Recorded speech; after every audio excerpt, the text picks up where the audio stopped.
इस हफ्ते रूस और बेलारूस ने आधुनिक इतिहास के सबसे बड़े संयुक्त परमाणु अभ्यास शुरू किए।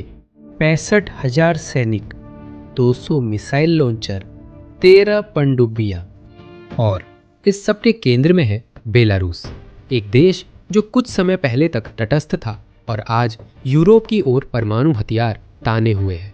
समाचार चैनल ये नहीं बता रहे कि इसके पीछे क्या है, क्योंकि ये कहानी अभी नहीं, बहुत पहले शुरू हुई थी। ये कहानी उस फैसले से शुरू हुई थी जो लुकाशेंको ने सालों पहले किया और अब उससे पीछे नहीं हट सकते। आज जो कुछ हो रहा है उसे समझने के लिए हमें अगस्त 2020 में वापस जाना होगा। बेलारूस जल रहा था, शाब्दिक रूप से नहीं, लेकिन लगभग। एक राष्ट्रपति चुनाव के बाद जिसे पूरी दुनिया ने धोखाधड़ी माना, लोग सड़कों पर उतर आए। कई हफ्तों तक विरोध प्रदर्शन हुए। सैकड़ों हजार लोग पूरे देश में सड़कों पर उतर आए। ये दशकों में देश का सबसे बड़ा जन आंदोलन था। फैक्ट्री के मजदूरों ने काम बंद कर दिया, सरकारी कर्मचारी मार्च में निकल पड़े, महिलाओं ने सड़कों पर मानव श्रृंखला बनाई। लुकाशेंको हारता हुआ लग रहा था, दुनिया उनके पतन का इंतजार कर रही थी। लेकिन फिर वो फोन कॉल आया। पुतिन ने फोन कर ऐसा प्रस्ताव दिया जिसे तानाशाह नकार नहीं सका। राजनीतिक समर्थन, अरबों की वित्तीय सहायता और अगर जरूरत पड़ी तो सैन्य समर्थन भी। बदले में बेलारूस रूस पर और भी ज्यादा निर्भर होता चला जाएगा। लुकाशेंको ने स्वीकार कर लिया। प्रदर्शनों को हिंसापूर्वक दबाया गया और हजारों गिरफ्तार हुए। वह बच गया, लेकिन उस पल बिना कोई कागज पर हस्ताक्षर किए, बिना कोई आधिकारिक भाषण दिए, उसने कुछ ऐसा सौंप दिया जिसे वह फिर कभी वापस नहीं पा सका। अपने ही देश की संप्रभुता। जो लोग लुकाशेंको को हटाने सड़कों पर उतरे, वे नहीं जानते थे कि असफल होने पर वे किसी और भी बुरी चीज का रास्ता खोल रहे थे। अब सिर्फ सत्ता में बैठा तानाशाह नहीं, बल्कि ऐसा तानाशाह जो पुतिन का एहसानमंद था और ये कर्ज पूरे देश से चुका देगा। और जानते हैं, पुतिन जब कोई उनका इतना बड़ा एहसानमंद हो जाता है तो वे क्या करते हैं? वो धीरे धीरे किस्तों में अपना हिसाब वसूलते हैं। पहली किस्त फरवरी 2022 में चुकाई गई थी। पुतिन को यूक्रेन पर हमला करते समय उत्तर से रास्ते की जरूरत थी जो बेलारूस सीमा से मिला, और लुकाशेंको ने दरवाजे खोल दिए। इसलिए नहीं कि वो चाहता था, बल्कि इसलिए क्योंकि वह उसका कर्जदार था। रूसी सैनिकों ने बेलारूसी क्षेत्र को पार किया और कुछ ही दिनों में कीव शहर पर कब्जा करने की कोशिश की। यह कोशिश नाकाम रही। यूक्रेनी सेना ने उन्हें वापस धकेल दिया, लेकिन संदेश इतिहास में दर्ज हो चुका था। बेलारूस अब एक तटस्थ देश नहीं रहा, यह एक लॉन्चिंग पैड था। लेकिन कर्ज यही नहीं रुका। अगले कुछ वर्षों में देश में रूसी उपस्थिति चुपचाप बढ़ती गई, लगभग अदृश्य। रूसी एंटेना और उपकरण बेलारूसी शहरों में आम रिहायशी इमारतों की छतों पर दिखने लगे। ये टेलीफोन के उपकरण नहीं थे, ये ऐसे सिस्टम थे जो शाहेद ड्रोन को मार्गदर्शन करने में मदद करते थे, जो रूसी हथियार है और यूक्रेनी शहरों पर हमला करने के लिए इस्तेमाल किए जाते हैं, ताकि वे देश के पश्चिम में अपने लक्ष्यों तक पहुंच सके।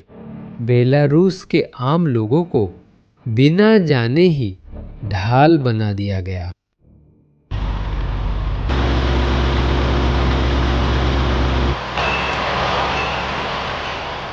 और फिर सबसे भारी हिस्सा आ गया। दिसंबर 2025 में रूस ने बेलारूसी जमीन पर ओरेशनिक मिसाइल सिस्टम तैनात किया।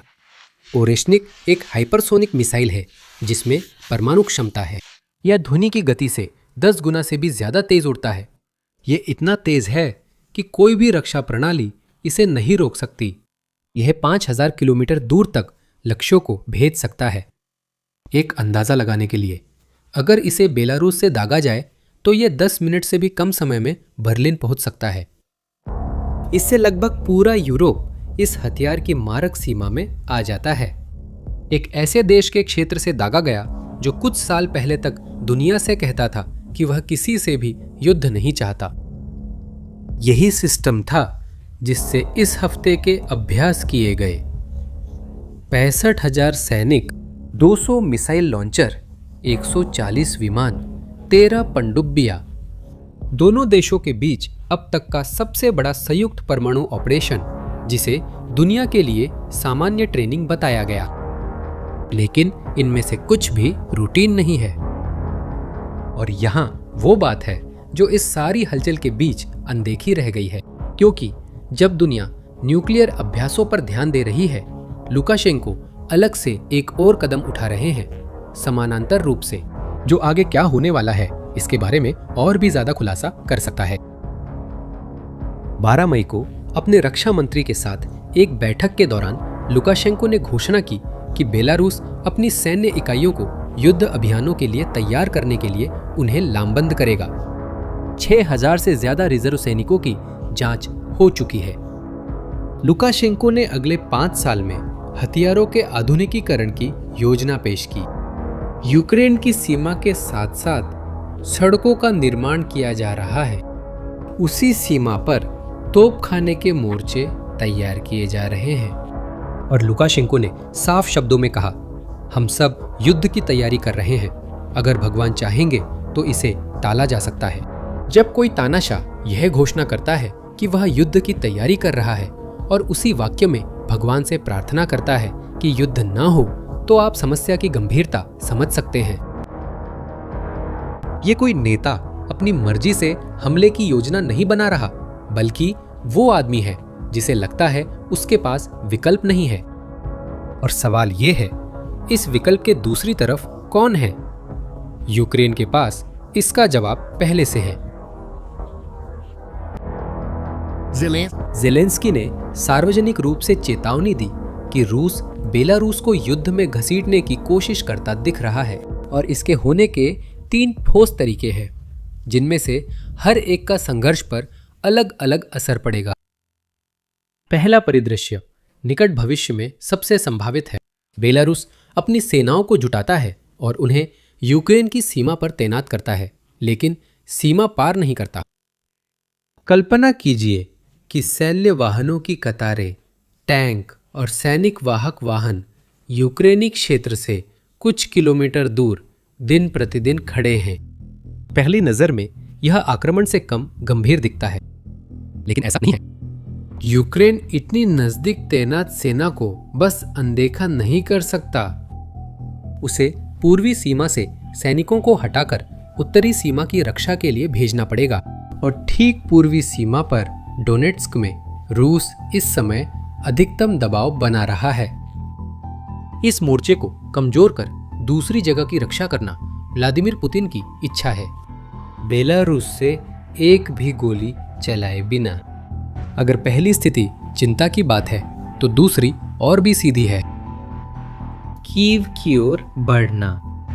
कल्पना कीजिए कि सैनिकों का एक काफिला उत्तर से खुली सड़कों पर यूक्रेन की राजधानी की ओर बढ़ रहा है, जो बेलारूसी सीमा से केवल 170 किलोमीटर से भी कम दूरी पर है।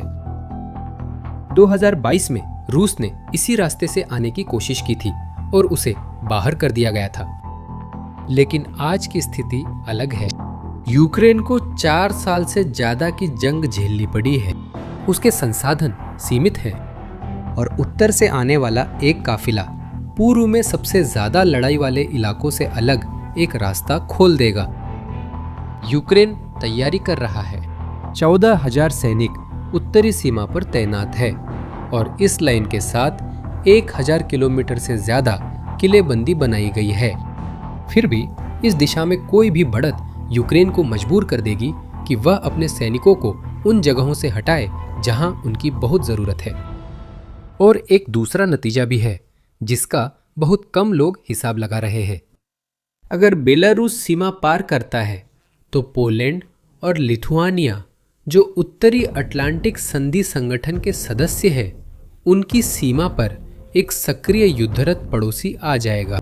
यह पूरे गठबंधन का आकलन को बदल देता है। और अगर पहले 2 परिदृश्य पारंपरिक युद्ध जैसे लगते हैं, तो तीसरा अलग है। ये ज्यादा शांत, ज्यादा धैर्यवान और शायद सबसे प्रभावी है। बड़े पैमाने पर आगे बढ़ने के बजाय छोटी छोटी बेलारूसी इकाइयों को गुप्त रूप से यूक्रेन के पश्चिमी हिस्से में भेजा जाएगा।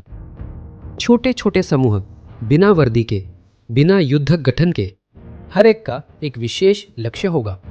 एक पुल, एक रेल लाइन, एक ईंधन डिपो। उद्देश्य क्षेत्र पर कब्जा नहीं, बल्कि उसे पंगु बनाना होगा। उन रास्तों को काटना जहां से पश्चिमी यूरोप से हथियार और आपूर्ति आती है। अगर इन गलियारों को नष्ट कर दिया जाए तो इसका असर पूरी फ्रंट लाइन पर फैल जाएगा। बिना गोला बारूद, बिना स्पेयर पार्ट्स, बिना ईंधन के सबसे प्रशिक्षित सैनिक भी लड़ नहीं सकता। कई विश्लेषकों का मानना है कि लुकाशेंको सिर्फ धमकी देते हैं, लेकिन असल में कुछ नहीं करते। और सबसे अधिक संभावना है कि वे फिलहाल सही है। लेकिन इस सोच में एक बात छूट जाती है, ये चक्र खुद को ही मजबूत करता है। यूक्रेन जितनी सेनाएं उत्तर भेजता है, रूस उतना पूर्व में बढ़ता है। रूस जितना आगे बढ़ता है, पुतिन लुकाशेंको पर वैसा ही करने का दबाव बढ़ाते हैं। ये एक सर्पिल है जिसे रूस में तैयार किया गया है और बेलारूस द्वारा लागू किया गया है। इन तीनों में से किसी भी परिदृश्य में असली मकसद कभी भी बेलारूस की जीत नहीं था, यह रूस की जीत है। लुकाशेंको को ध्यान भटकाने, थकाने और कई बिंदुओं पर दबाव डालने के उपकरण के रूप में इस्तेमाल किया जाएगा। उसके सैनिक, जिनमें से अधिकांश के पास उस युद्ध में लड़ने की कोई असली प्रेरणा नहीं है जिसे बेलारूसी जनता ने कभी नहीं चाहा, वे मर जाते ताकि पुतिन कहीं और आगे बढ़ सके। बेलारूस के राष्ट्रपति को यह पता है, अब उसमें मना करने की ताकत नहीं रही। लेकिन इस कहानी में एक परत और है जो किसी भी सैन्य परिदृश्य से आगे जाती है, और यही है जिसे समाचार शायद ही छूते हैं। यह जो हो रहा है उस पर सोचिए। एक आदमी जिसने 30 साल से ज्यादा लोहे की मुट्ठी से शासन किया और विरोध, प्रतिबंध व वैश्विक दबाव से बचा रहा, वह आदमी भगवान से प्रार्थना कर रहा है कि युद्ध न हो, क्योंकि उसे पता है अब कुछ भी उसके नियंत्रण में नहीं है। लुकाशेंको पागल नहीं हुआ है।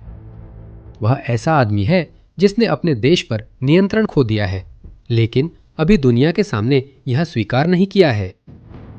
2020 में उसने राजनीतिक रूप से बचने का रास्ता चुना, लेकिन उस राजनीतिक बचाव की कीमत बेलारूस की संप्रभुता से चुकाई गई, और अब ये कीमत अब और बड़ी बड़ी किस्तों में वसूली जा रही है। ओरेशनिक, जो बेलारूस की जमीन पर स्थापित है, लुकाशेंको की बात नहीं मानता। जो ड्रोन बेलारूस की हवाई सीमा पार करते हैं, वे बेलारूस के नियंत्रण में नहीं हैं, वे रूस के नियंत्रण में हैं। देश के भविष्य से जुड़े सबसे महत्वपूर्ण फैसले वहां नहीं लिए जाते, वे रूस के मॉस्को में लिए जाते हैं।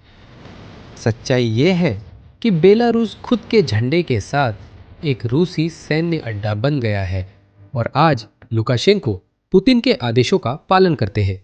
सवाल अब ये नहीं है कि वह युद्ध में शामिल होंगे या नहीं। असली सवाल ये है, जब पुतिन तय करेंगे समय आ गया है, क्या लुकाशेंको मना कर पाएंगे? पिछले 5 वर्षों का इतिहास बताता है कि जवाब नहीं है।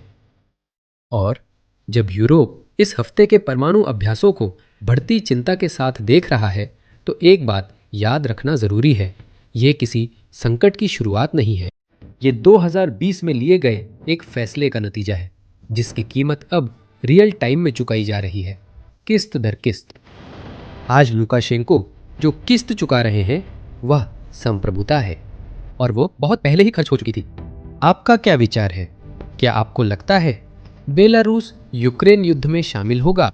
क्या लुकाशेंको के पास पुतिन के दबाव का विरोध करने की कुछ गुंजाइश बची है? अपनी राय कमेंट्स में बताएं। अगर इस कंटेंट ने आपको संघर्ष को नए नजरिए से दिखाया, तो इसे उस व्यक्ति से साझा करें जिसे खेल समझना है। अगर आपने चैनल सब्सक्राइब नहीं किया है तो अभी करें। हम हर हफ्ते खबरों से आगे का विश्लेषण लाते हैं। अगले वीडियो तक अलविदा।